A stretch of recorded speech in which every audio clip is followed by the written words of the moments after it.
एक भागवत में कथा आती है, एक ब्रह्मा जी की छाया से पुत्र प्रकट हुए थे, उनका नाम था कर्दम ऋषि।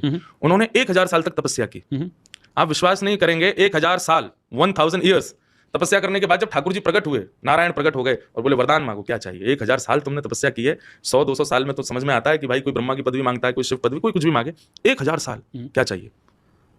तो जो कर्दम ऋषि थे वो कहते हैं कि नाथ एक ही वरदान दे दीजिए। क्या? तथा सचाहम परिवोढु काम समान शीलाम ग्रहमेद धेनुम। बोले नाथ मुझे एक अत्यंत शीलवान, अत्यंत गाय जैसे स्वभाव वाली, और फिर उन्होंने एक आध्यात्मिक पक्ष रखा, मैं आपसे जितना प्रेम करता हूं मुझसे भी अधिक प्रेम करने वाली एक कन्या से मेरा ब्याह हो जाए, ये दे दीजिए।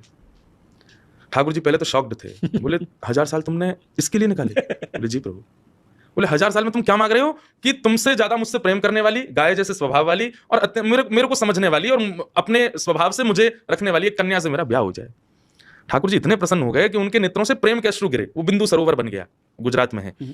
तो ठाकुर जी बोले ठीक है, पृथ्वी के प्रथम मानव हैं स्वयंभू मनु, और उनकी बेटी देवहूति से तुम्हारा ब्याह होगा, क्योंकि वो तुमसे भी ज्यादा मुझसे प्रेम करती है।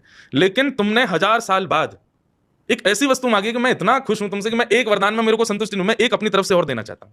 तो बोले वो क्या देंगे? बोले तुम दोनों के यहाँ पुत्र बन के मैं ही आऊंगा, मैं ही तुम्हारे यहाँ पुत्र रूप में जन्म लूंगा।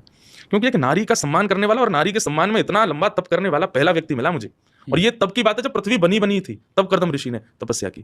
तो ठाकुर जी फिर उन दोनों के यहाँ कपिल भगवान के रूप में प्रकट हुए, जिन्होंने सांख्य शास्त्र का निरूपण किया। A wedding comes with so